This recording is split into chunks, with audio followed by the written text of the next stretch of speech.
Bonjour, donc du coup je suis Fabien Narelli, dirigeant et fondateur des restaurants Fabioli. J'ai créé l'enseigne en 2003.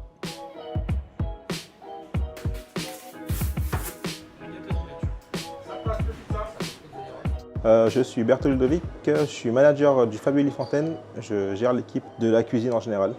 Alors mon parcours professionnel, j'ai commencé par un CAP de cuisine et un bac pro de cuisine. Ensuite, j'ai voulu voir un petit peu ce qui se passait ailleurs que dans les cuisines, pousser un peu le métier de la restauration. Je suis passé en cuisine, en salle, au bar. Mon parcours professionnel, je suis venu sur Lyon en 2017 où j'ai changé de métier, j'ai fait de la boulangerie pendant 2 ans et après j'ai atterri au Fabioli Fontaine.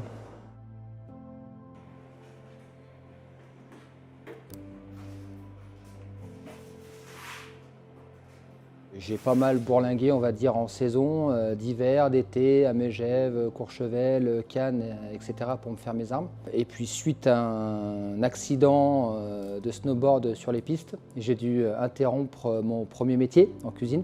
Du coup, je suis passé commercial dans les cafés italiens, Segafredo Zanetti.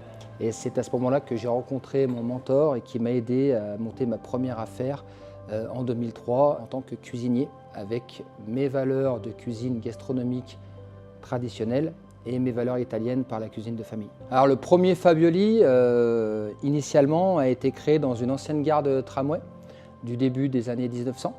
Et actuellement, on est ici au 1 avenue des Marronniers où effectivement, également, on a établi notre siège.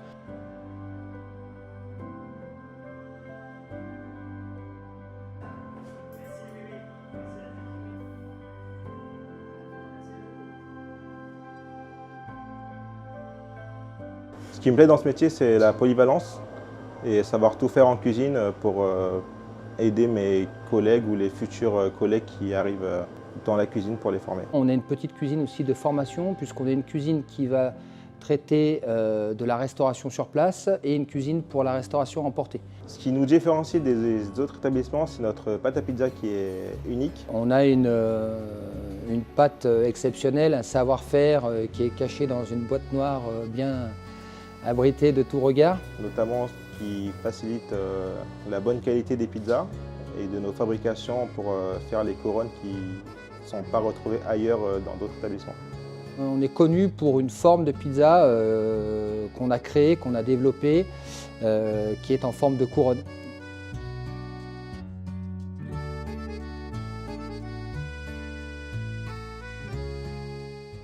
Les difficultés rencontrées pour ouvrir notre premier restaurant ont tout d'abord été bancaires, tout simplement. J'ai beaucoup été aidé par mon mentor, du coup, qui m'a apporté la solution bancaire sur un tapis rouge, puisque lui-même était un vrai homme d'affaires, l'est toujours, et ça nous a beaucoup facilité le financement de cette première affaire. Et ensuite, tenir le rythme, puisqu'effectivement, j'ai toujours été dans la restauration, toujours été dans les cuisines, les bars, les restaurants. Cependant, gérer tout le côté support administratif, comptabilité, recrutement notamment, gérer les plannings, gérer les comptes, gérer la compta de manière générale, les bilans, etc. Ça fait qu'il faut se transformer en couteau suisse et que ce n'est pas toujours facile. Une journée type d'un manager de cuisine, c'est arriver à 9h30, vérifier que la cuisine est en ordre de la veille, mettre en place les équipes, préparer les mises en place et diriger l'équipe sur chaque poste, ce qu'il a à faire niveau mise en place, etc. pour que le service se déroule bien.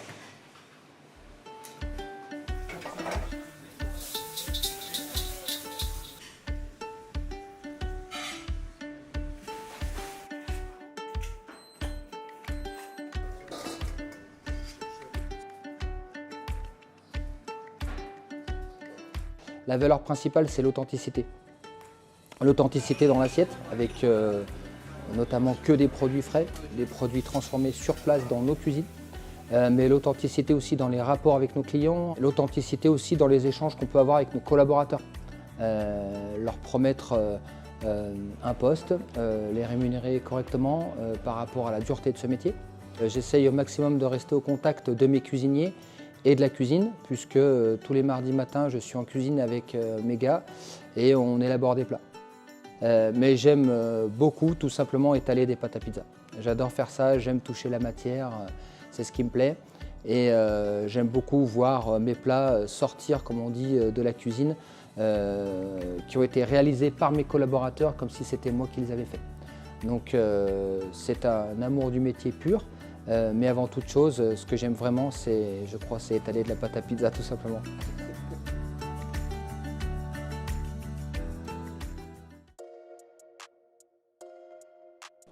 Alors pour le Vabs, effectivement, on est sur un concept bistrot new-yorkais. Donc du coup, on ne parle plus du tout de restauration italienne, mais on parle de burgers, on parle de bière, on parle d'appetizers, de starters. C'est un établissement également dans lequel on peut regarder des matchs.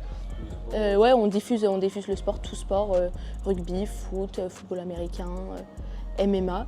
Et je trouve que c'est un plus pour un fast-food restaurant. On peut venir du coup manger ou même juste au bar boire une bière et regarder un match avec des amis. Et je trouve que c'est ce qui se démarque énormément des autres chaînes ou des restaurants de burgers. Vabs Burger and Friends, qui a pris lieu et place de notre premier établissement dans le fameux relais de diligence, du fait qu'on a dû déménager pour arriver à suivre le volume de la clientèle, le volume d'achat de la clientèle. C'est ultra moderne, déjà d'une, on est en mode cool, américain, vraiment, et l'ambiance ici, les décors, on se démarque d'un burger classique, même notre tenue. Genre casquette, on est vraiment à la cool et je trouve ça ultra sympa, le mood. C'est une petite parenthèse dans le développement de Fabioli, mais on n'est pas à l'abri d'un succès. Il est vrai que le Vabs marche bien de par sa notoriété au niveau des burgers, puisque j'ai mis beaucoup de cœur à élaborer des burgers comme j'ai pu élaborer des pizzas, des plats. Et on s'est déjà fait une petite réputation en 1 an et demi et on vend beaucoup de burgers. Mais c'est vrai qu'on a quand même pas mal de clients qui nous parlent de Fabioli, qui nous disent qu'ils nous font un peu de l'ombre, sans forcément nous faire de l'ombre parce qu'on arrive à avoir du monde. Mais c'est pas du tout la même, c'est pas du tout les mêmes maisons, pas du tout la même chaîne, on va dire. Mais on arrive à nous faire notre propre clientèle. Des gens qui préfèrent manger burger que pizza, par exemple.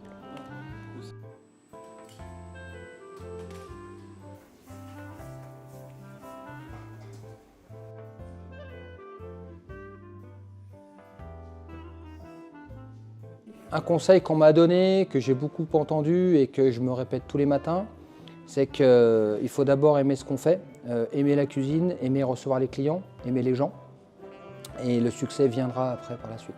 Mais il faut aimer ce qu'on fait, donner tout l'amour qu'on a dans nos plats, dans notre cuisine, dans le management de nos équipes, leur transmettre la passion et après ça suit.